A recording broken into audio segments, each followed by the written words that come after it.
بسم اللہ الرحمن الرحیم الحمد للہ الذی ارسل رسولہ بالہدی ودین الحق لیظہرہ علی الدین کلہ ولو کرہ المشرکون الصلاة والسلام علی سیدنا وشفيع ذنوبنا وحبيب قلوبنا وطبيب نفوسنا ومولانا بالقاسم محمد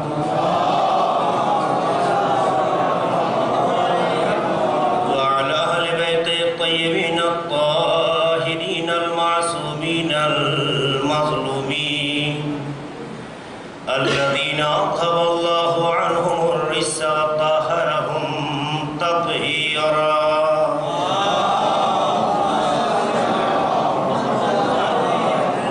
ولعنة الله على أعدائهم وغاصبي حقوقهم ومنكري فضائلهم أجمعين من ليلنا هذا إلى قيام يوم الدين أما بعد فقد قال رسول الله صلى الله عليه وآله وسلم أكرموا العلماء وهم ورثة الأنبياء فقد أكرمهم أكرمه الله ورسوله صلى الله عليه وسلم.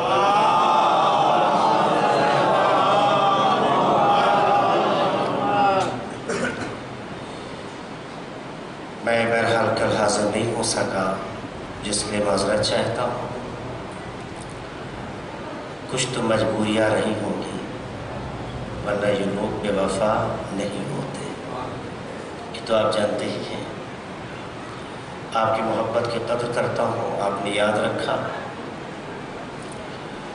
اہل بیت کے راستے پہ چلنے والے، جن کی اپنی کوئی حقیقت نہیں ہوتی، مگر جب وہ اس راستے کے مسافر ہوتے ہیں تو حقیقت بن جاتے ہیں. ورنہ اس دنیا میں کون کسے یاد کرتا ہے؟ پر اگر کسی کی یاد دلوں میں ہے تو یہ امام حسین کی محبت کا صدقہ ہے. اللہ انشاءاللہ ہر رضدار کے دل میں ایک دوسرے کے لیے یہی جذبہ رکھے، اور ہم دنیا کی تمام قدرتوں سے پڑھ کر ایک حسینی معیار پر انشاءاللہ زندگی بسر کریں. یہ ہم سب کی دعا ہے. پیغمبر کی مشہور و معروف احادیث میں سے یہ حدیث ہے جس کی میں نے تلاوت کی ہے. نہج الفصاحہ کی حدیث نمبر 459، یعنی 459 نمبر حدیث ہے، جو آپ کے سامنے پیش کرنے کا شرف حاصل کیا ہے. پیغمبر اس میں آپ حضرات سے کچھ طلب کر رہے ہیں، اپنی امت سے ان کا کچھ مطالبہ ہے. اور آپ جانتے ہیں کہ مطالبہ اسی سے کیا جاتا ہے جسے کچھ امید پائی جاتی ہو. مطالبہ آپ جیسے عقلاء بھی کسی احمق بیوقوف نااہل سے نہیں کرتے ہیں. مطالبے کا اصول یہ ہے کہ مطالبہ ایسے سے کیا جائے جس میں اہلیت پائی جائے، تاکہ طلب کرنے والے کا وزن ہلکا نہ ہو سکے. پیغمبر نے اپنی امت سے ایک مطالبہ کیا ہے. صلوات پڑھتے محمد علی محمد پر.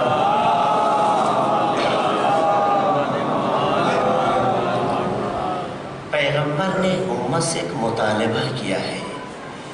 اچھا، طلب میں بھی یہ بات ملحوظ ہوتی ہے کہ مطالبہ کرنے والا کون ہے، کس سے کر رہا ہے اور کیا کر رہا ہے. طلب میں تینوں باتیں مد نظر ہوتی ہے. کون چاہ رہا ہے، کون مانگ رہا ہے، کون طلب کر رہا ہے، کس سے چاہ رہا ہے، کس سے مانگ رہا ہے، کس سے طلب کر رہا ہے؟ ظاہر ہے کہ طلب کرنے والا اگر معیاری ہے تو غیر معیاری سے طلب نہیں کرے گا، اور اگر ایک طلب کرنے والا معیاری ہے اور جس سے طلب کیا جا رہا ہے اس کا بھی اپنا ایک معیار ہے تو غیر معیاری مطالبہ بھی نہیں کرے گا۔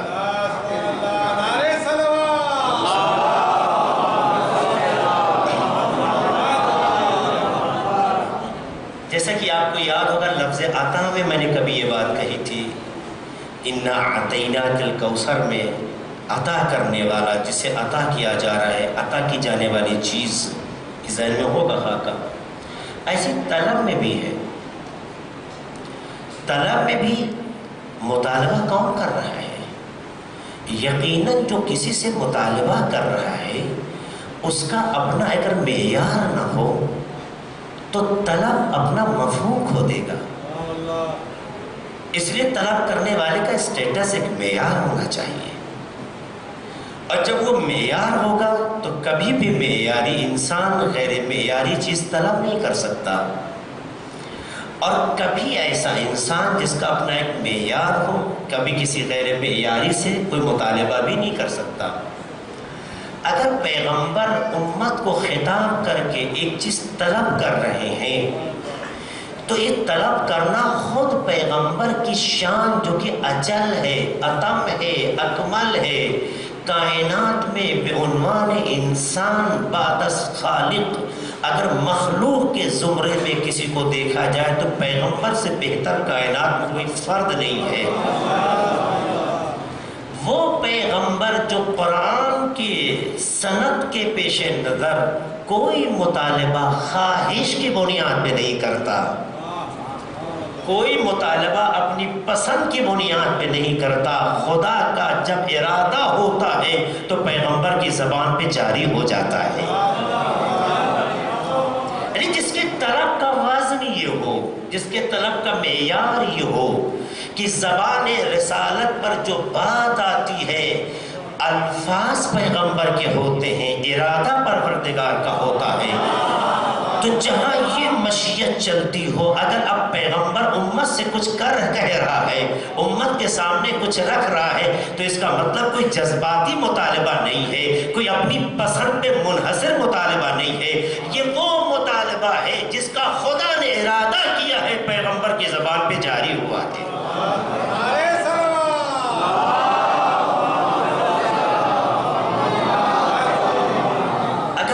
جوانوں کے لیے یہ بات واضح ہو گئی تو اس کا مطلب یہ ہے کہ جو بات مطالبے میں رکھی جا رہی ہے یہ پیغمبر کی پسند بعد میں ہے، خدا کی پسند پہلے ہے۔ پیغمبر کی پسند بعد میں ہے، خدا کی پسند پہلے ہے۔ وما ينطق عن الهوى ان هو الا وحی یوحی، کہ جو گفتگو کا معیار جب رکھتا ہے تو وحی سے ہٹ کے نہیں، یعنی اگر یہ بولتا ہے کیوں عزیزوں، ہوتا یہ ہے کہ جب انسان اپنے وجود کو کسی ذات میں فنا کر دے، اپنے وجود کو کسی ذات میں فنا کر دے تو زبان اس کی ہوتی ہے، بیان اس کا ہوتا ہے۔ یہ معیار تو آپ جانتے ہی ہیں، محبت کی دنیا میں جب عشق پروان چڑھتا ہے تو وہاں بھی یہی ہوتا ہے۔ اگر محبت کی دنیا میں بھی محب کے دل میں جذبہ کمال کا خالصانہ ہے تو جب محب بولتا ہے تو محب وہ بولتا ہے جو محبوب پسند کرتا ہے، یعنی بولتا محب ہے پر زبان محبوب کی سمجھ میں آتی ہے۔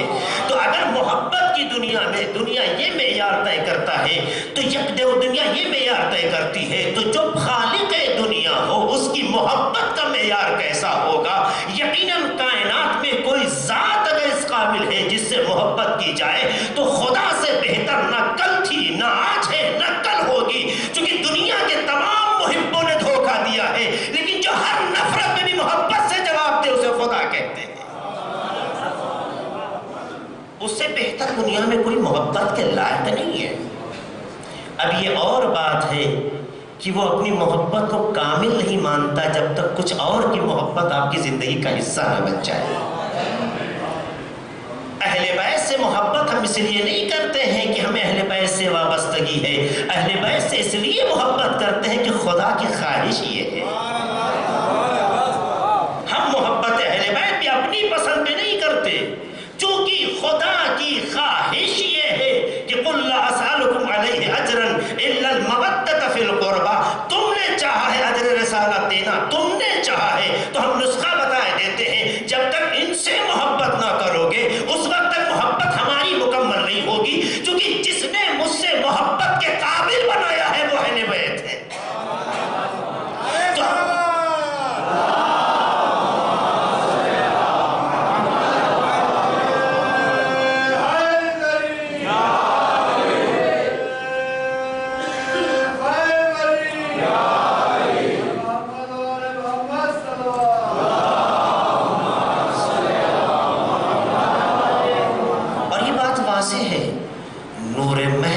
انسان درک نہیں کر سکتا جو صرف نور ہو۔ دنیا میں اللہ نے کچھ نور پیدا کیے جس کا نور مادی سے تعلق رکھا، وہ بھی نور الہی و معنوی ایک الگ چیز ہے۔ نور مادی آپ کو بھی ایک نور دیا گا، آپ کی آنکھ میں روشنی دی، اور روشنی کا اصول یہ ہے کہ ہلکی روشنی جس کا پاور کم ہو، اپنے سے بڑی روشنی جس کا پاور زیادہ ہو، اس روشنی کو دیکھ نہیں سکتی، یا اگر دیکھنے کی قوت کا استعمال کرے تو آنکھ رکھتے ہوئے انسان اندھا ہو جاتا ہے۔ اس لیے جو کمپیوٹر پہ کام کرتے ہیں یا جو بچے مستقل طور پر اپنے موبائل سے جڑے ہوتے ہیں، اس کے ذریعے سے جو اس کا ریز آتا ہے، روشنی کا جو نور کا ریز آتا ہے، وہ اتنا قوی ہوتا ہے کہ اسے چشمے کی منزل تک پہنچا دیتا ہے۔ اس لیے پڑھا لکھا انسان جب کمپیوٹر کے سامنے بیٹھتا ہے تو ایسے کلاسز آئے ہیں کہ اس کا استعمال کرتا ہے تاکہ اس ریز کا فیس کر سکے، کیونکہ انسان کی آنکھ اپنی زیادہ روشنی کو دیکھنے کی طاقت نہیں رکھتی۔ اس لیے کبھی آپ سورج کو آنکھ دکھانے کا خیال بھی نہ رکھیے گا۔ اگر آپ نے سورج کو ایک بار آنکھ کھول کے دیکھ لیا تو دوبارہ دیکھنے کا موقع نہیں دیتا۔ اگر دیکھ لیا یعنی آپ کی کوشش میں دیکھ لیا، دیکھتا نہیں انسان۔ اس لیے سورج کو دیکھنے کے لیے بھی انسان چشمے کا استعمال کرتا ہے، ایک چیز واسطہ بناتا ہے تاکہ اس سورج کے ریز یا اس سورج کو دیکھنے کے لائق اس کی آنکھ ہو سکے۔ اس لیے انسان جب خالص سورج کو دیکھے، اگر فضا میں باہر آ کر، تو ایک بار نظر جو یعنی چمک جو پڑی اس آنکھ کی، اس کے بعد اس آنکھ کے ہوتے ہوئے دنیا تاریک دکھائی دینے لگتی ہے۔ پتہ چلا کہ اس بصارت سے اگر نور مادی کا بھی تعاقب کیا جائے بغیر کسی وسیلے کے،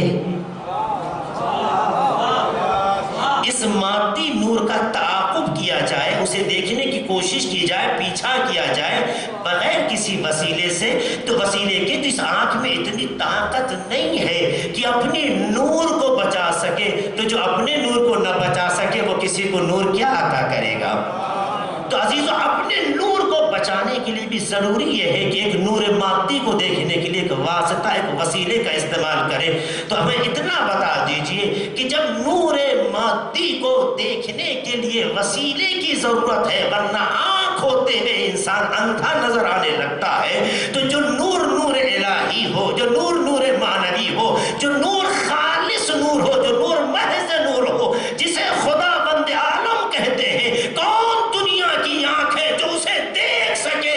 عزیزو، اسی عاجزی کو جانتا تھا، اس لیے اپنے دیکھنے کے لیے وسائل کا انتظام کر دیا۔ جب یہ واسطہ ہوگا تو خدا کے نور کی ضیا کا احساس بھی ہوتا جائے گا، جن واسطے کا نام اہل بیت علیہ السلام۔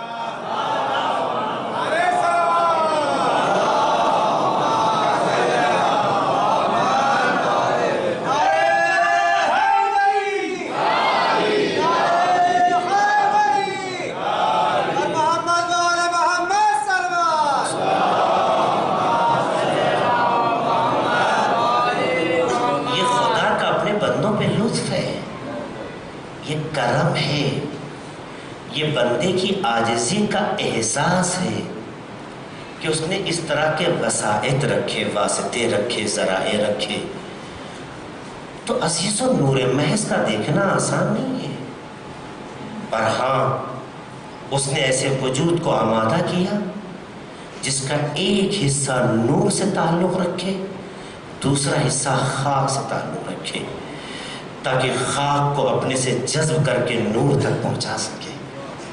یہ اس نے رکھا، اور اگر کسی نے دیکھنے کی کوتاہی بھی کی، غلطی بھی کی، تو اس کا انجام کوہ طور نے دکھا دیا۔ کوہ طور پہ انجام تو دیکھا، لیکن روایت نے کہا تو وہ تو علی کا نور تھا، خدا کا نور نہ تھا۔ تو جب علی کے نور سے کائنات مر جائے، دیکھنے کی تاب نہ رکھ سکے، تو نور خالق علی کو دیکھنے کی قدرت کہاں سے پیدا ہو سکتی ہے؟ ایسا خدا اگر اپنے نبی سے کوئی بات کہلوا رہا ہے تو اس کا مطلب یہ ہے کہ محبت کی دنیا میں کوئی معیاری بات ہے، غیر معیاری گفتگو نہیں ہوتی۔ چونکہ آپ بھی اپنے سماج میں جس کا ایک رتبہ ہوتا ہے، جس کا ایک مقام ہوتا ہے، جس کی ایک پہچان ہوتی ہے، اس سے آپ کی امیدیں کیا ہوتی ہیں؟ کہ وہ اپنے اسٹیٹس کے معیار سے گفتگو کرے۔ شریف اگر شرافت کے معیار سے گر کے گفتگو کرے تو اچھا نہیں لگتا۔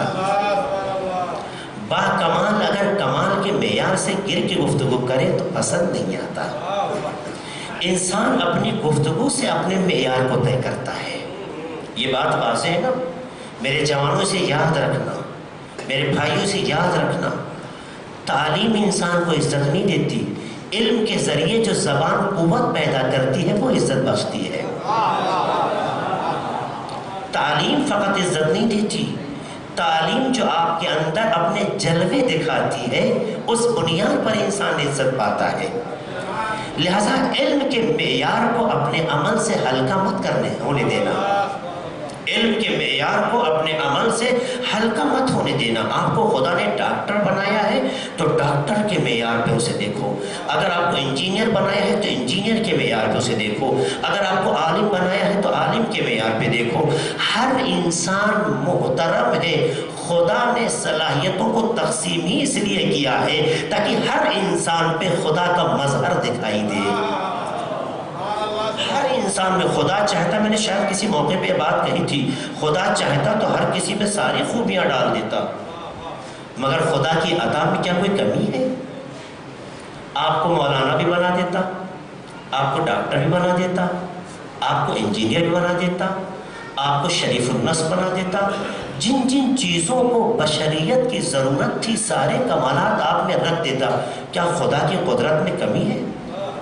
میں آپ سے سوال کرتا ہوں، یا میرے خدا کے ہاں عطا کرنے کے بعد کچھ کمی آ جاتی ہے کہ وہ محسوس کریں کہ نہیں روکے رکھو؟ یہ ہم آپ ہیں جو شیئر کرتے ہوئے گھبراتے ہیں، سوچتے ہیں دے دیں گے تو ہمارا کیا ہوگا، لیکن جس دن یہ احساس پیدا کر ہو جائے کہ جس نے بغیر کسی ضرورت کے ہمیں دے رکھا تھا وہ کل ضرورت پہ کیوں ہمیں تنہا چھوڑ دے گا، تو دینے کا جذبہ بھی پیدا ہو جائے گا، چیزوں میں کمی بھی نہیں ہوگی، یہ جذبہ پیدا ہوگا۔ آئے گی یہ بات انشاءاللہ کسی موقع میں، میں اس کی اور وضاحت کروں گا اسی جملے کے حوالے سے۔ لیکن میں کہنا چاہتا ہوں خدا نے جو قدرت اپنی لوگوں کے اندر رکھی ہے، خدا نے رکھی ہے، کیا خدا کی عطا میں کمی ہے؟ نہیں، سب کچھ دے سکتا تھا، لیکن خدا نے روز ازل سے یہ سوچا اور اس کا ارادہ اس بات پہ استوار ہوا کہ میرا بندہ سیلفش نہ ہو، خود غرض نہ ہو، حتیٰ اپنی عبادت بھی اسے تنہائی کی پسند نہیں ہے، منع کہہ دیتا ہے ایاک اعبد و ایاک استعین، اس نے اعبد کے بجائے نعبد کہا، استعین کے بجائے نستعین کہا، یہ صیغہ جمع کا استعمال کر کے بتایا ہماری عبادت بھی تنہائی اچھی نہیں لگتی، اس نے ایک دوسرے کو جوڑ کر اپنی عبادتوں کو دیکھنا چاہیے۔ ایاک نعبد کہو، ہم تیری عبادت، میں تیری عبادت نہیں، ہم تیری عبادت، میں تجھ سے مدد نہیں، ہم تجھ سے مدد۔ خدا کو اپنی عبادت میں بھی انفرادیت پسند نہیں ہے۔ انفرادی زندگی اگر خدا کا معیار ہوتا تو ہر ایک کو منفرد کمال کے ساتھ ہاتھ رکھ دیتا اور کہتا جاؤ جیسی زندگی چاہو گزارو، مگر نہیں، وہ دیکھنا چاہتا ہے ایکتا کا مفہوم، وحدت کا مفہوم، اتحاد کا مفہوم، جڑنے کا مفہوم، ہم دلی کا مفہوم، ہمدردی کا مفہوم، ایک دوسرے سے جڑے رہنے کا مفہوم۔ اس لیے کہ خدا نے انسان کو عقل اس لیے دی ہے تاکہ فاصلوں کو ختم کر دے۔ فاصلہ جہاں بڑھتا ہے وہاں عقل نہیں ہوتی ہے۔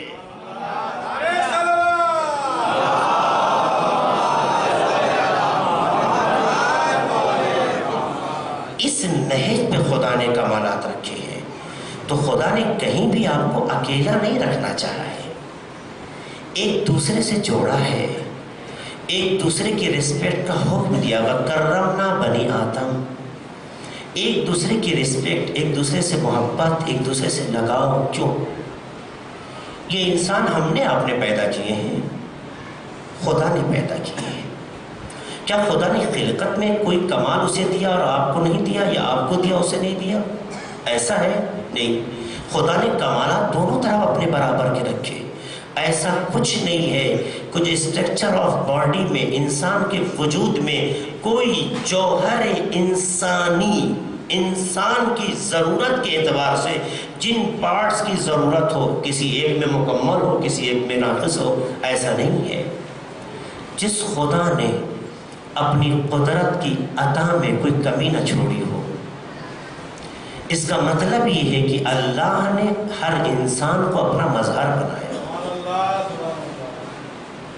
ہے نا۔ کنتو کنزم مخفیہ، یہ جملہ میں مقدمے کے طور پہ کہہ رہا ہوں، بات آپ کو بڑی پہنچانا چاہتا ہوں۔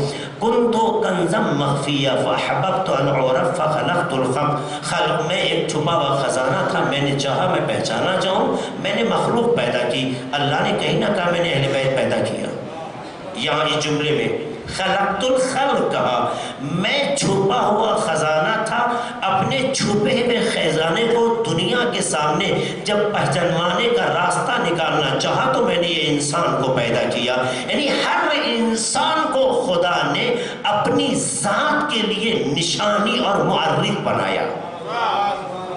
معرف یعنی پہچانوانے والا، یعنی ہر انسان کو اللہ نے، ہر انسان کو ایکس وائی زیڈ، ہر انسان کو اللہ نے اپنی ذات کے لیے، اپنی ذات کے لیے ایک آئی ڈی بنا کے بھیجا۔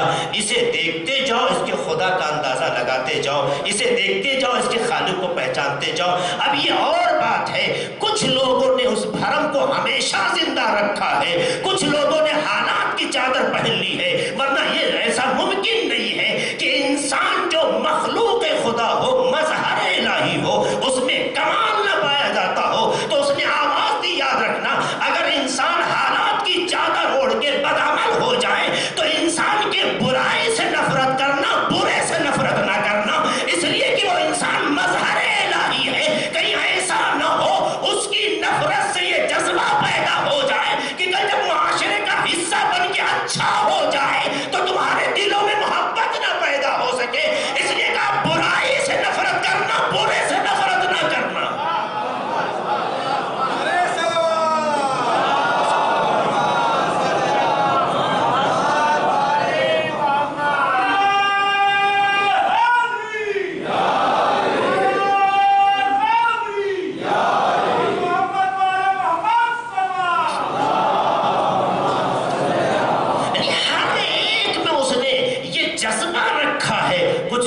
اسے نمایاں رکھا جنہیں ہم اہل بیت کے نام سے جانتے ہیں۔ کچھ لوگوں میں وہ جذبہ حالات کی نظر ہو گیا ہے، پر ہر انسان میں ایک خوبی ہے، کچھ سوچتا اچھا ہے، کچھ بولتا اچھا ہے، کچھ مسکراتا اچھا ہے، کچھ دیکھتا اچھا ہے، کچھ سنتا اچھا ہے، کچھ کرتا اچھا ہے، کچھ کام اچھا آتا ہے، کچھ دلسوز ہوتا ہے، کوئی سماج کا حصہ بنتا ہے، کوئی عزاداری کا اہتمام کرتا ہے، کوئی عزاداری کے لیے اسباب فراہم کرتا ہے۔ ہر ایک میں کوئی نہ کوئی حسن چھپا ہوا ہے، وہ نگاہ پیدا کرو جس سے اس میں چھپی ہوئی خوبی نظر آئے، برائیاں دب جائیں، اور عزیز اور نگینے کی شناخت جوہری کرتا ہے ہر کوئی نہیں۔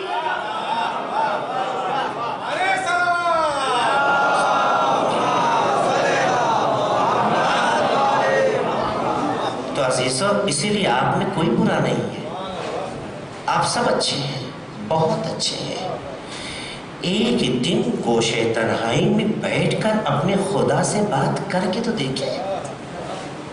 آپ بہت اچھے ہیں چونکہ آپ دنیا کی مخلوق نہیں ہیں، آپ خدا کی مخلوق ہیں. نہ اس سے زیادہ چاہنے والا آپ کا کوئی ہے، نہ اس سے زیادہ آپ کا کام آنے والا کوئی ہے، نہ اس سے زیادہ آپ کا درد بانٹنے والا کوئی ہے. ایک بار، ہر ایک کو میری ماں بہنیں بھی سن رہی ہیں، ایک بار گوشے تنہائی میں بیٹھ کر اپنے خدا سے بات کر کے تو دیکھو. جو تنہائی میں آپ کے درد کو شیئر کرتا ہے اسے خدا کہتے ہیں. جو آپ کا ہمدرد ہے اسے خدا کہتے ہیں. خدا آپ کا بھلا چاہتا ہے. ہم چھوٹی چھوٹی غلطیوں پہ رشتے توڑ دیتے ہیں. بارہا یہ بات کہی ہے میں نے. ہم چھوٹی چھوٹی غلطیوں پہ رشتے توڑ دیتے ہیں، الٹی سیدھی وصیتیں کر دیتے ہیں. جو وصیت ہمارے شناخت کا وسیلہ بننا چاہیے وہ بھی دنیا پرستی کا مزاج بیان کرتی ہے. لوگ مرتے ہوئے وصیت کرتے میرے جنازے میں شریک نہ ہونے دینا، میرے جنازے میں حاضر نہ ہونے دینا، میرا منہ دیکھنے مت دینا. عزیزو، جاتے وقت تو انصاف کر کے جاؤ، جاتے وقت تو انصاف کر کے جاؤ. یعنی جاتے وقت بھی بتا کے جا رہا ہے کہ تمہارا معیار دنیا ہے، اللہ نہیں ہے. کیسی وصیتیں کرتے ہیں، کیسی باتیں کرتے ہیں. عزیزو، وہ رشتہ کیا جو ٹوٹ جائے، اور جو ٹوٹ جائے وہ رشتہ کیسا. وہ رشتہ کیا جو ٹوٹ جائے، اور جو ٹوٹ جائے وہ رشتہ کیسا. رشتے ٹوٹتے نہیں ہیں، جوڑنے کا نام رشتہ ہے. جو دنیا کے معیار پہ رشتے ٹوٹتے ہیں ان میں رشتوں کی پہچان نہیں تھی. اگر پہچان ہوتی تو دنیا ٹوٹ جاتی پر رشتے نہ ٹوٹنے دیتے. آؤ اہل بیت کے نام پر جو عزاداری کرنے کا دم ہم رکھتے ہیں، 2 مہینہ 8 دن جو اپنے وقت کو امام حسین کے نام وقف کرتے ہیں، اسے اتنا معیاری بناؤ جو دنیا کے دلوں کو جوڑنے کا ذریعہ بنے، توڑنے کا نہ بن سکے. جو دنیا کے دلوں کو جوڑتی ہے وہ کیسے ممکن ہے کہ عزاداروں کے دلوں کو آپس میں نہ جوڑ سکے. اس کا مطلب یہ ہے اگر ہماری عزاداری دلوں کو جوڑنے میں کامیاب نہیں ہے تو ہماری عزاداری کی اصلاح ہونی چاہیے. وہ عزاداری ہی کیسی جو دلوں کو جوڑ نہ سکے، جو جوڑ نہ سکے وہ عزاداری نہیں ہے، اور جو عزاداری ہے وہ کبھی توڑنے نہیں دیتی ہے. تو آؤ حسینیت کا معیار ایسا بلند کرو کہ جب دنیا کے ہر گوشے سے یا حسین کی آواز آئے تو ہر انسان کہے لبیک یا حسین.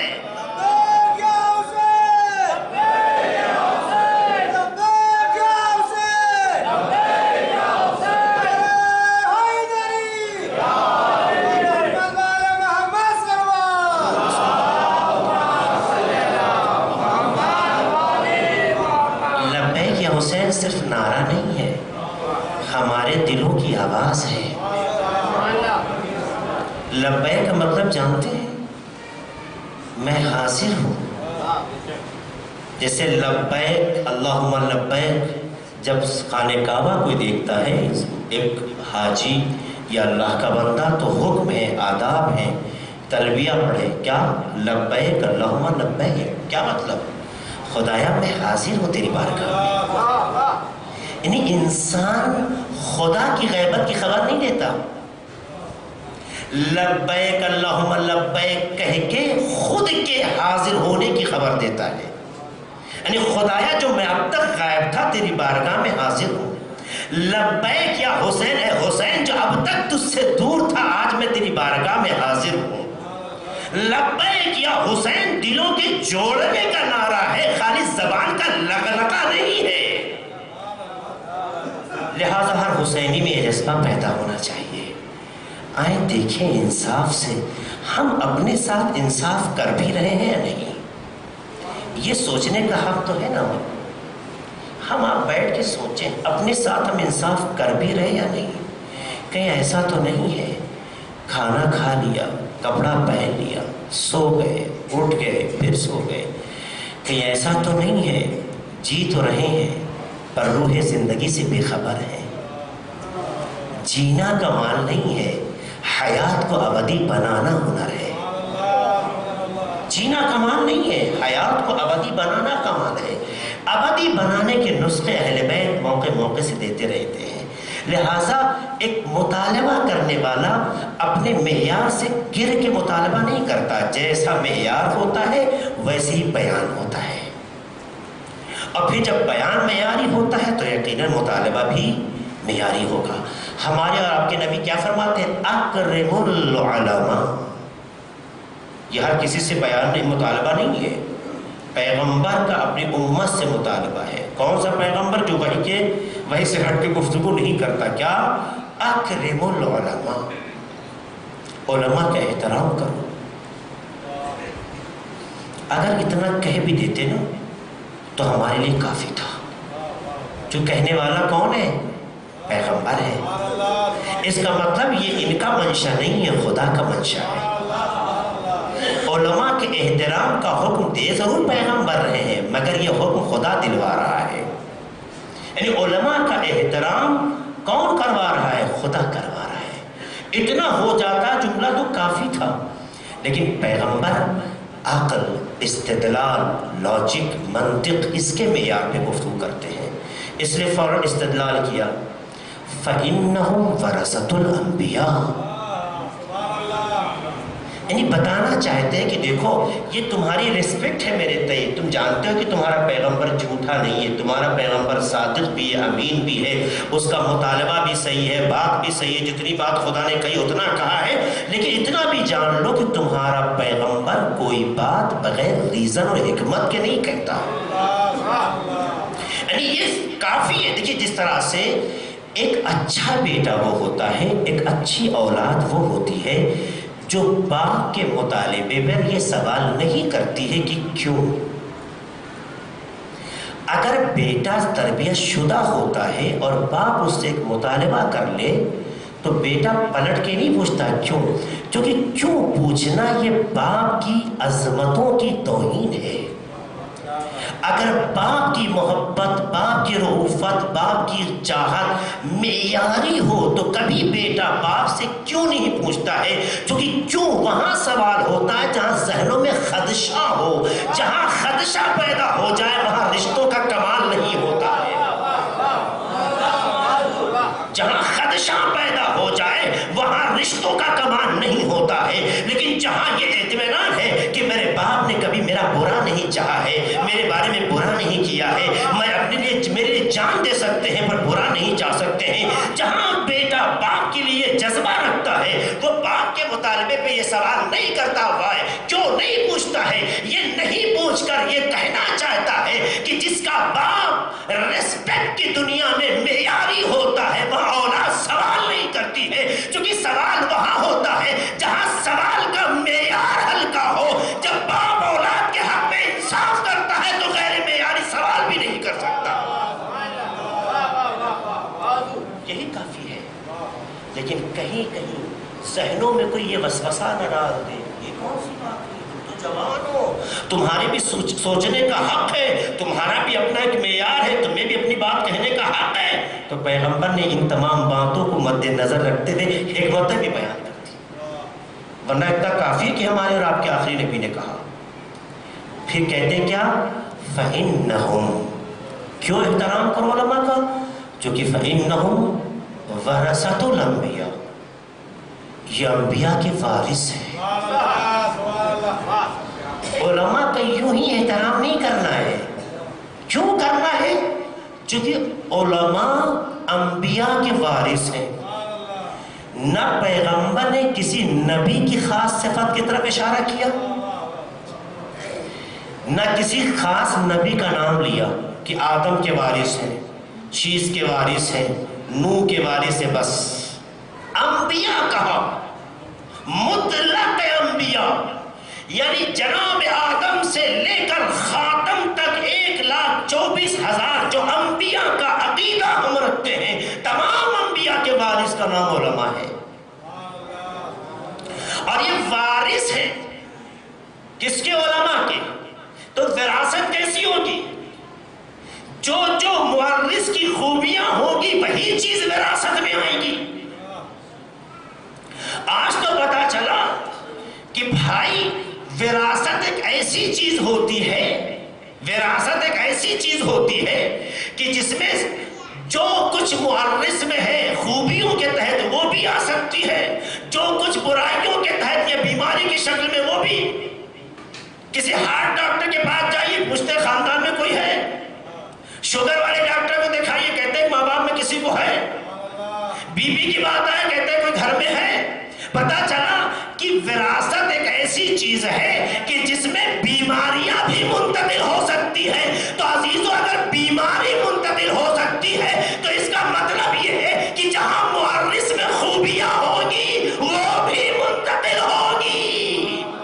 پیغمبر کا یہ کہنا انبیاء کے وارث ہیں، اس کا مطلب یہ ہے کہ انبیاء میں جو کچھ بھی کمالات قابل تصور ہیں، چاہے علم کے، کمال کے، خدا اور بندے کے درمیان رابطے کے، چاہے وہ عبادت کے، چاہے وہ انسانیت کے، چاہے وہ ہمدردی کے، جو بھی فضائل انبیاء کے ہیں، جو بھی فضیلت آپ طے کر سکتے ہیں، وہاں دیکھتے جاؤ، آئینے کمال انبیاء بناتے جاؤ، علماء کی زندگی کو رکھتے جاؤ، دیکھتے جانا۔ کبھی آدم دکھائی دیں گے، کبھی نوح دکھائی دیں گے، کبھی شیش دکھائی دیں گے، کبھی ابراہیم دکھائی دیں گے، کبھی نوح دکھائی دیں گے۔ تو انبیاء کا ایک کمال ہے امت کو نجات دینا۔ اگر وارث ہے علماء تو ان میں بھی خوبی ہے جو امت کو نجات دے سکے۔ صلوات پڑھ دے محمد والے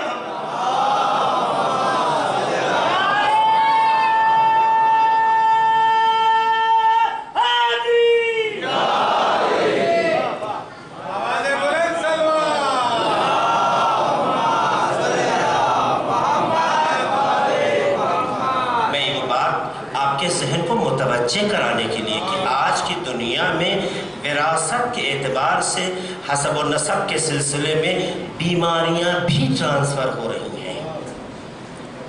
تو اگر بیماری ٹرانسفر ہو سکتی ہے وراثت میں تو کمال کیوں نہیں؟ وہ آلہ شاید دنیا سامنے نہیں لا سکی جس سے کمال کو بھی تولا جا سکے اور یہ بتا سکے کہ اس میں یہ کمال آیا ہے تو ماں باپ میں بھی کمال ہے، یہ خوبی آئی ہے تو ماں باپ میں دنیا نہیں لا سکی پر قرآن و اہل بیت نے پیش کر دیا ہے۔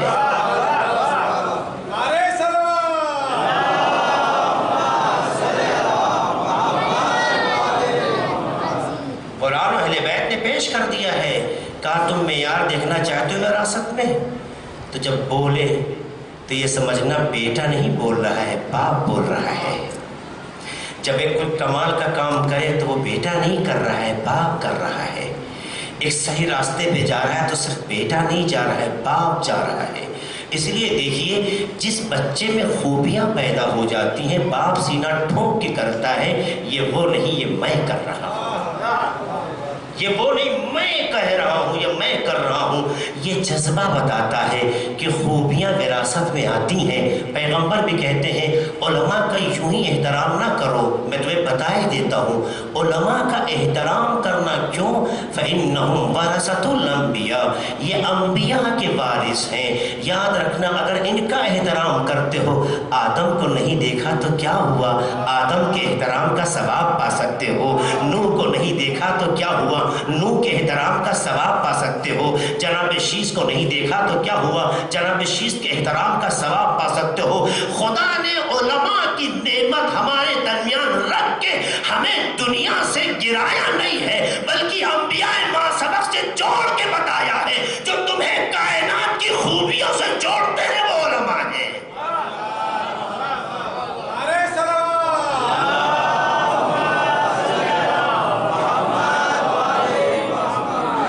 پھر جملہ ہے وَمَنْ أَكْرَمَهُمْ، اور جنہوں نے ان کا احترام کیا۔ پیغمبر کا جملہ استدلالی منطقی، جنہوں نے ان کا احترام کیا فَقَدْ أَكْرَمَنِي، اس نے میرا احترام کیا، واضح کر دیا میرا احترام کیا۔ اور جو پیغمبر کے احترام کرتا ہے وہ کہاں ہوتا ہے آپ سے بہتر کون جانتا ہے؟ فقد اکرمنی یا فقد اکرم اللہ و رسولہ، اس نے اللہ اور اس کے رسول کا احترام کیا۔ تو اگر آپ کے تئیں جذبہ یہ پیدا ہوتا ہے کہ خدا کے تئیں رسپیکٹ ہو، خدا کے تئیں احترام ہو، خدا کے تئیں جذبہ ہو، خدا کے تئیں رغبت ہو، خدا کے لیے جذبہ ہو، خدا کو لمس کرنا چاہتے ہیں، خدا کی حکمتوں سے خود کو مانوس کرنا چاہتے ہیں، کہ محسوس کرنا چاہتے ہیں کہ خدا سے قریب ہیں، تو آؤ علماء سے قریب ہو، کیونکہ جو جس سے قریب ہوتا ہے وہ اسی کے ساتھ یاد کیا جاتا ہے۔ آج بھی دنیا میں لوگوں کا ذہن ابلیس کے لیے کیوں کہتا ہے کہ ابلیس فرشتہ تھا، جبکہ قرآن اعلان کرتا ہے کان من الجن، وہ تو جن میں سے تھا، فرشتہ نہ تھا۔ کا بات یہ ہے کہ کائنات کی دنیا میں دیکھو، آسمان کی دنیا دیکھو، آسمان کی دنیا میں فرشتے ہوتے ہیں، اور یہ ابلیس ہمیشہ فرشتوں کے ہجوم میں رہتا تھا۔ فرشتوں کے ہجوم میں رہنے سے لوگوں نے جب تاریخ و قرآن و تفسیر پڑھا تو ذہنوں میں یہ بات جانے لگی کہ شیطان بھی فرشتہ تھا، جبکہ یہ بھول گئے کہ یہ فرشتہ اس لیے ذہنوں میں کہلایا چونکہ وہ اٹھتا بیٹھتا فرشتوں کے ساتھ تھا۔ یعنی یہیں سے ذہن کو ایک میسج ملا، انسان جس کے درمیان اٹھتا بیٹھتا ہے اسی کی صف کا حصہ مانا جاتا ہے۔ اب سمجھ میں آیا شراب خوروں کے ساتھ نہ بیٹھو، اب سمجھ میں آیا بار میں نہ جاؤ، اب سمجھ میں آیا فلاں غلط راستے پہ نہ جاؤ۔ کیوں؟ تم برے نہیں ہو، مگر جہاں پہ نظر آؤ گے اس کا حصہ سمجھے جاؤ گے۔ آؤ فرش اعلیٰ پہ بیٹھو حسینی کہلاؤ، آؤ علماء کے درمیان بیٹھو پڑھا لکھا کہلاؤ۔ سلام پڑھ دے محمد وآل محمد۔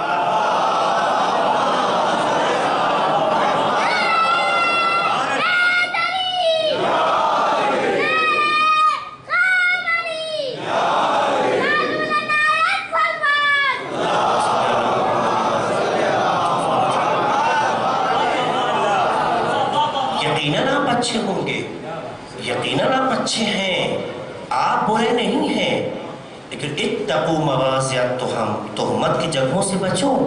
کیوں؟ تم اچھے ہو یہ خدا جانتا ہے، لیکن تم لوگوں کے درمیان بھی اچھے رہو یہ خدا چاہتا ہے۔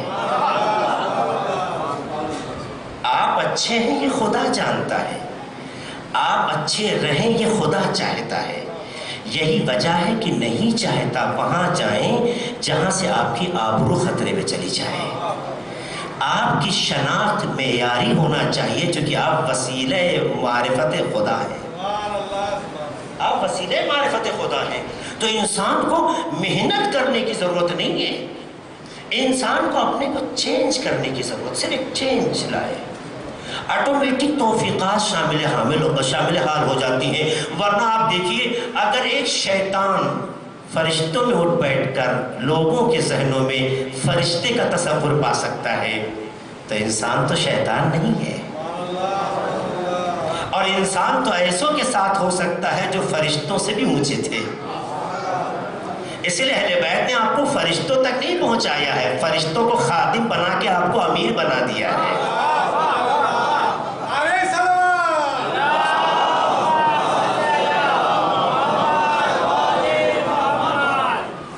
انہوں نے کہا نا کہ جو جہاں جیسا ہوتا ہے ویسا ہی چاہتا ہے۔ اہل بیت نے کیا وجہ ہے سماج کی کسی فرد کو نیچے نہیں رہنے دیا؟ اس کی وجہ یہ ہے کہ جس میں جو خوبی ہے اسی معیار پر سامنے والے کے لیے تصور رکھتا ہے۔ اہل بیت معیاری تھے تو ہم جیسے خاکی، ہم جیسے گنہگار کو معیاری بنایا ہے، اور وہاں پہنچا دیا ہے کہ جہاں انبیاء بھی دیکھتے ہیں تو رش کرتے ہیں، انبیاء بھی دیکھتے ہیں تو رش کرتے ہیں، ہر دور میں پہنچاتا ہے۔ اہل بیت کی تعلیمات ہر دور میں یہ کمال عطا کرتی ہیں۔ ضرورت اس بات کی ہے کہ ہم میں وہ خوبی پیدا ہو جائے۔ آؤ میرے بھائیوں، اپنے اندر وہ کمال پیدا کرو۔ ایسے نہیں احترام ہوا ہے، انہیں وارث بنایا گیا ہے، اور علماء کو جب وارث بنایا گیا تب یہ حدیث بھی معنی رکھتی ہے، النظر الی وجہ العلماء عبادہ، علماء کے چہرے کی طرف دیکھنا عبادت ہے۔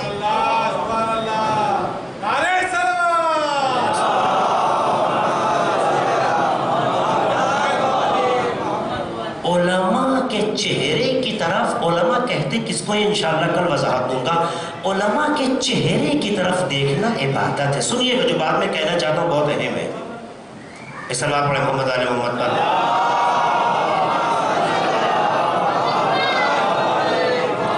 حدیثوں میں کچھ ہی لوگ ہیں جن کے لیے جملہ ہے النظر الی وجہ ابوین، ماں باپ، یا النظر الی وجہ ماں کے لیے بھی خصوصی جملہ ہے.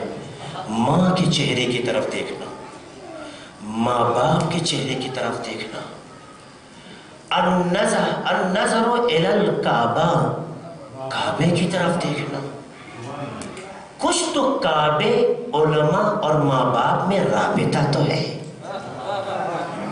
کچھ رابطہ تو ہے. کعبے میں، ماں باپ میں، علماء میں کچھ تو رابطہ ہے کہ جس کی وجہ سے ان کے چہرے کی طرف دیکھنا عبادت ہے. کعبہ کیا ہے؟ کعبہ سمبل ہے خدا کی معرفت اور عبادت کا. کعبے کی طرف رخ کر کے خدا کی طرف توجہ کرتے ہیں. ماں باپ ہے ذریعہ خدا سے جوڑنے کا.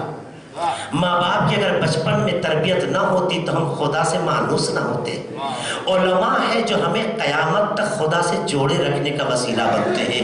یعنی یہ ساری چیزیں وہ ہیں جو ہمارے کانسیپٹ کو خدا کی طرف لے جاتے ہیں اور کسی بھی لمحہ خدا سے غافل نہیں کرتے ہیں. چاہے وہ کعبے کی شکل ہو، چاہے وہ ماں باپ کی شکل ہو، چاہے وہ ماں کا چہرہ ہو، چاہے وہ علماء کا چہرہ ہو. تو عزیزوں، جو چیز خدا کی طرف لے جائے اس کی طرف نگاہ کرنا عبادت ہے. شاید یہی وجہ تھی جو پیغمبر نے کہا النظر الی وجہ علی ابن ابی طالب عبادہ، علی کے چہرے کی طرف بھی نگاہ کرنا عبادت ہے.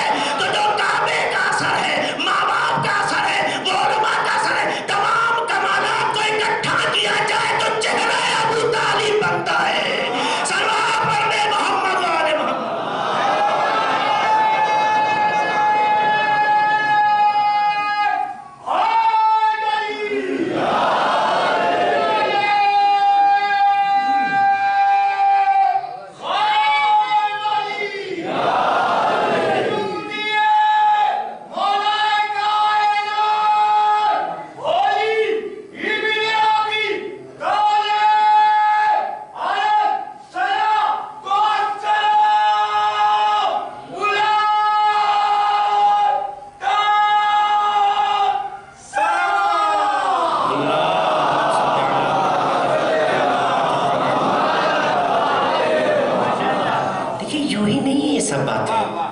ان سب باتوں کو آپ ربط دیں. آپ دیکھیں کہ پیغمبر آپ سے کیا کہہ رہے ہیں. یہ ساری حدیثیں پیغمبر کی سنا رہا ہوں. کچھ بہار الانوار سے ہے، کچھ اعیان الشیعہ سے ہے، کچھ وسائل الشیعہ سے ہے، کچھ جو ہے میزان الحکمہ سے ہے. یہ حدیثیں میں انہی کتابوں سے سنا رہا ہوں. یمن زار العلماء فقد زارنی، جس نے علماء کی زیارت کی اس نے گویا میری زیارت کی. چونکہ یہ علماء نہ ہوتے تو ہم انبیاء تک نہ پہنچتے. اگر انبیاء نہ ہوتے تو ہم خدا تک نہ پہنچتے. تو یہ حلقہ زنجیر ہے، کسی حلقے کو توڑا نہیں جا سکتا. علماء نے ہمیں انبیاء سے جوڑا، انبیاء نے ہمیں خدا سے جوڑا. اگر یہ کہیں سے ٹوٹ جائے تو جہاں سلسلہ ٹوٹ جاتا ہے وہاں رشتے ٹوٹ جاتے ہیں. تو جو انسان خود کو خدا سے جوڑنا چاہتا ہے اسے پہلے خود کو علماء سے جوڑنا پڑے گا. علماء سے جوڑتے ہوئے آپ انبیاء سے جڑ جائیں گے. انبیاء سے جڑتے ہی آپ صلوات پڑھتے محمد آل محمد پر.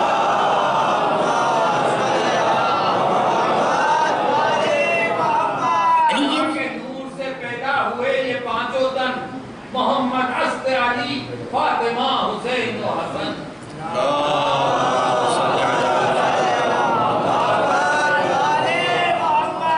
یہ ساری باتیں قابل غور ہیں، قابل فہم ہیں. ان میں آپ غور کریں کہ یہ کس طرح سے پیغمبر جو ہے دنیا کو خدا سے جوڑ رہے ہیں. آؤ خود کو جوڑو خدا سے، آؤ خود کو جوڑو انبیاء سے، آؤ خود کو جوڑو علماء سے. تو عزیزوں، دنیا انبیاء کی مخالف ہوئی تو نتیجہ کیا ہوا؟ ضائع ہو گئی دنیا، انبیاء کا کچھ نہیں بگڑا، چونکہ دنیا میں انبیاء خدا سے جوڑنے آئے تھے، انسان نے خود کو ان سے الگ کر لیا۔ اس کا مطلب انبیاء کسی کو تباہ نہیں کرتے، لوگ خود کو تباہ کرتے ہیں، لوگ خود کو تباہ کرتے ہیں۔ اسی طرح سے علماء کا بھی یہی کام ہے، علماء سے جڑنے کی ضرورت ہے۔ جب علماء سے جڑتے ہیں تب نجات ملتی ہے، لیکن جو علماء سے نہیں جڑتا ہے وہ خود کو تباہ کرتا ہے۔ یہی وجہ ہے نہ کل انبیاء نے کہا مجھے مانو، نہ آج علماء کہتے ہیں مجھے مانو۔ انبیاء نے کہا تھا خدا کی عبادت کرو، بس انبیاء کی بات سنتے جاؤ، عبادت ہوتی جائے گی۔ علماء بھی یہی کہتے ہیں خدا کی عبادت کرو، عبادت کرتے جاؤ، علماء سے جڑتے جاؤ گے، کیونکہ یہاں جڑنے کے لیے حسب و نسب نہیں چاہیے، معیار اخلاق چاہیے، معیار کردار چاہیے۔ اور جب اخلاق و کردار کا معیار ملتا جاتا ہے تو آپ کو کہنے کی ضرورت نہیں ہے۔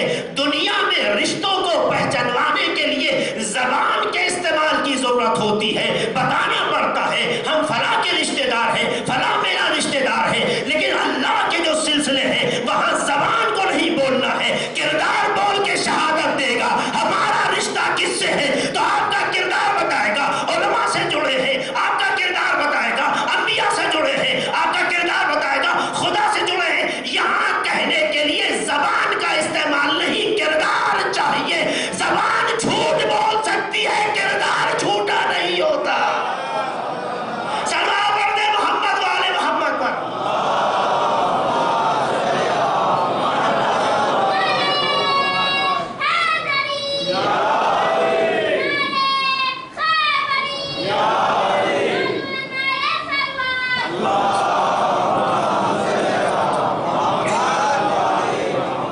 دیکھا بھی تاریخ کربلا میں بھی دیکھا، کربلا سے متعلق تاریخ میں بھی دیکھا کہ لوگوں نے زبان سے نہیں کہا ہے، کردار سے ثابت کیا ہے، کردار سے ثابت کیا ہے۔ کہاں زہیر نے وہ بات کہی جو آپ سننا چاہتے ہیں؟ کہاں وہب کلمی کا وہ لفظ ملتا ہے کہ جو آپ کے ذہن کے مطابق ہو؟ اور کردار یہ کہتا ہے کہ بول رہا ہے۔ کس طرح کربلا میں ان لوگوں نے اپنا کردار پیش کیا؟ شاید لوگوں کی زبانیں ترس گئی ہوں یا کان ترس گئے ہوں یہ سننے کے لیے کہ ان کی زبان سے ایسے جملے جو ہمارے جذبات کہتے ہیں، نہیں، انہوں نے زبان کو خاموش کر کے کردار کو بولنے کی اجازت دی۔ اور کربلا میں امام حسین کے ساتھ ان کا کردار بول کر اتنا امر ہو گیا کہ کبھی ان کے ماضی بھی بحث نہیں کرتے، ان کے بدلے ہوئے مقدر کا تذکرہ ضرور کربلا کا حصہ بن گیا۔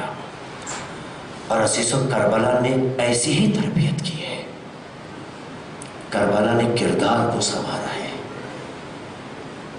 کربلا نے اخلاق انسانی، اقدار انسانی کو کمال بخشا ہے۔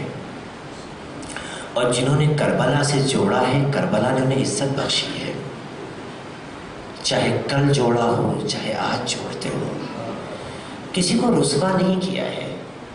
سارا درد کربلا والوں نے سہ لیا، مگر کسی تیر کا پھر حملہ آپ کی طرف نہیں ہونے دیا۔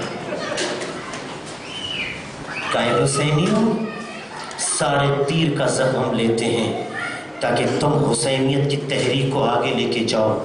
اب کسی تیر میں جرات نہیں ہوگی جو تمہاری سمجھ جائے۔ یہی وجہ ہے کہ امام حسین کا غم رکتا نہیں ہے، ایک آب حیات کی طرح سیلاب بن کر زندگی کا حصہ بن رہا ہے۔ اور جہاں جہاں لوگوں نے سوچا نہیں تھا، روز آپ کی ڈائریکٹری میں ایک نام، ایک علاقہ، ایک ایریا اضافہ ہی ہوتا جاتا ہے، کیونکہ خدا کا وعدہ ہے جو پورا ہو رہا ہے۔ اس لیے انسان اپنے مقدر کو حسین سے جوڑ کر اسے سنوارنا چاہتا ہے۔ کیوں؟ اس لیے کہ حسین نے کسی کو تنہا نہیں چھوڑا، جو ان سے جڑتا گیا اپنا اسے ساتھی مانا۔ کبھی اس کے پاس کو نہیں دیکھا، اس کے پریزنٹ کو دیکھا۔ یہی وہ حسین ہیں جو گنہگار کو گنہگار کو شرمندہ ہونے کا موقع نہیں دیتے، بس نیچے جڑتے جاؤ مقدر سنورتا جاتا ہے۔ کربلا میں جتنے جڑے مقدر سنور گیا، کتنا سنورا، کتنا سنورا۔ آج بھی امام حسین کی تنہا یاد کہیں نہیں منائی جاتی، جہاں بھی امام حسین کا غم ہے وہاں شہدائے کربلا کا بھی غم منایا جاتا ہے۔ یعنی آقا نے غلاموں کو بھی اتنا اونچا کر دیا کہ جہاں آقا کا تذکرہ ہے وہاں غلاموں کا تذکرہ ہو رہا ہے۔ یہ عزاداروں، کربلا بہت عزت بخشتی ہے، کربلا نے بہتوں کو عزت دیا ہے اور آج بھی عزت بخش رہی ہے، لینے والے پیچھے رہ گئے ہیں۔ کتنا درد ہے کربلا میں، کتنی چبھن ہے کربلا میں۔ کربلا کے شہیدوں نے، کربلا کے مسافروں نے اللہ کی راہ میں ایک امتحان دے دیا، گزر گئے ہیں، مگر یہ امتحان پھر بھی آسان تھا، پھر بھی آسان تھا۔ اس امتحان سے جو کربلا کی تاریخ کے بعد شروع ہوا ہے، جس امتحان کی تحریک کے پیغمبر کا نام سید سجاد و جناب زینب علیہ السلام ہے، یہ وہ ہستیاں ہیں کہ جہاں پل پل شہادت جیسا احساس ہے، بلکہ پل پل انہیں لمحے لمحے میں احساس موت ہو رہا ہے۔ عزیز و مر کے جینا آسان نہیں ہوتا ہے۔ اس امتحان میں سید سجاد کہیں کمزور نہیں ہوئے ہیں، خدا کی راہ میں ہر قدم پہ امتحان دیتے رہے مگر کہیں کمزوری محسوس نہیں کی۔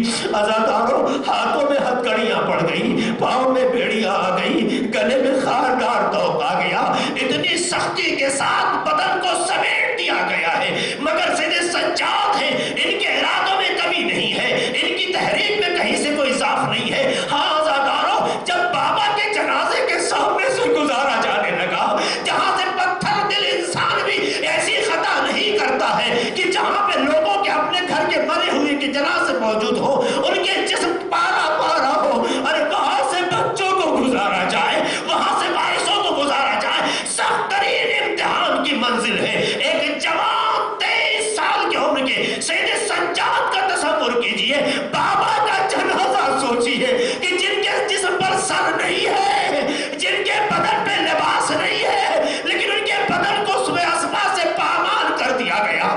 آقا حسین کا جنازہ کربلا کی سرزمین پہ پڑا ہوا ہو، ایک بیٹے کو وہاں سے گزارا جا رہا ہو، خدایا تو کیسا امتحان لے رہا ہے، مگر آپ کا غریب امام، آپ کا مظلوم امام، آپ کا یتیم امام کہیں خدا کے امتحان میں کمزور نہیں۔ خدایا امتحان دینا پڑ رہا ہے، امتحان دیتے ہوئے بڑھتے چلے جا رہے ہیں۔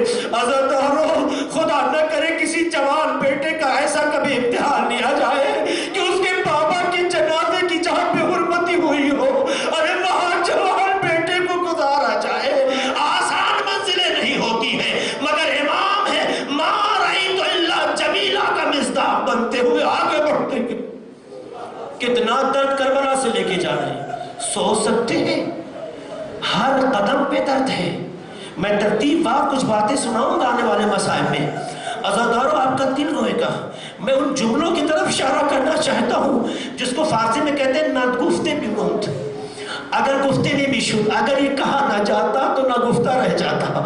ان کلمات کی طرف بھی اشارہ ضروری ہے۔ آپ کو یاد ہے وہ لمحہ جب آپ کے اس مظلوم امام کو دربار ابن زیاد میں لایا گیا تھا؟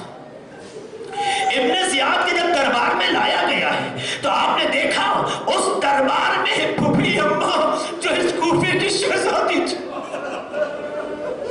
آج ایک گوشے میں جا کے کھڑی ہے۔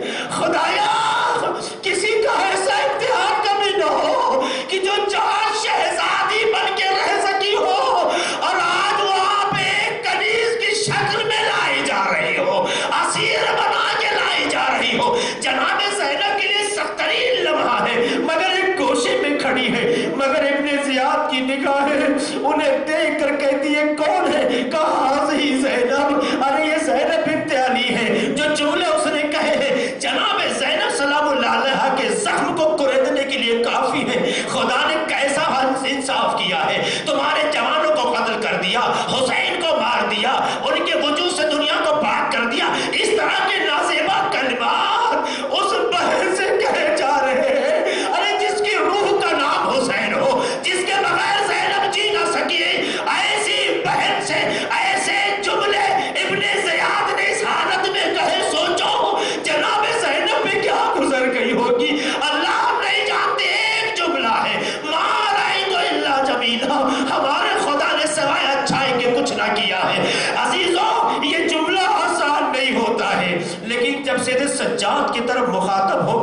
ابن زیاد کہتا ہے یہ کون ہے؟ کہا ہاذا علی، کہا علی کو تو کربلا میں قتل کر دیا گیا۔ سنیے گا جملہ غزہ، علی کو کربلا میں قتل کر دیا گیا۔ جیسے ہی یہ جملہ اس نے کہا، امام کا جملہ، اس میں درد جو ہے اس کا جب احساس کریں گے آپ کا دل روئے گا۔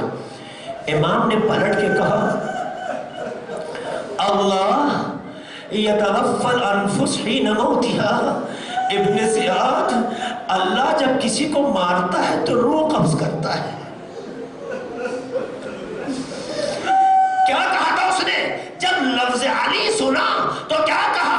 علی اکبر کی طرف اشارہ کر کے کہا کہ اسے تو کہا، اس نے کربلا میں تو مار دیا گیا، اسے خدا نے قتل کر دیا۔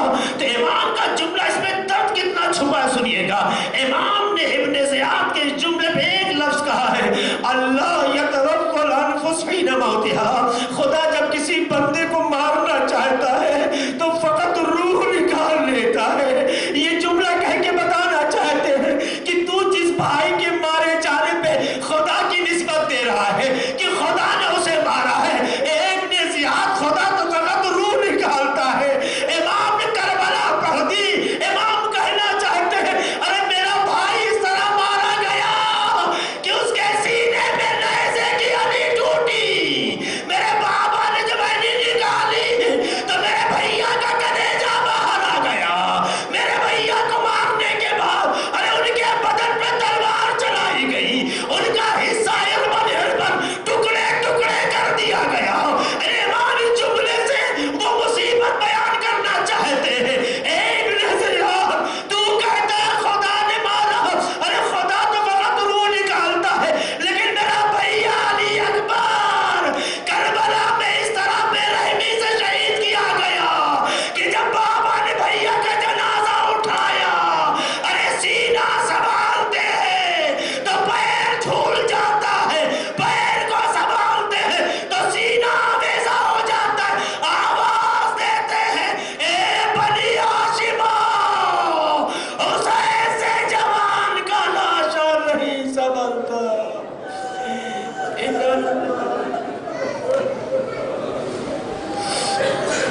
وَإِنَّ إِلَيْهِ رَاجِعُونَ سَيَعْلَمُ الَّذِينَ ظَلَمُوا أَيَّ مُنقَلَبٍ يَنقلبُونَ۔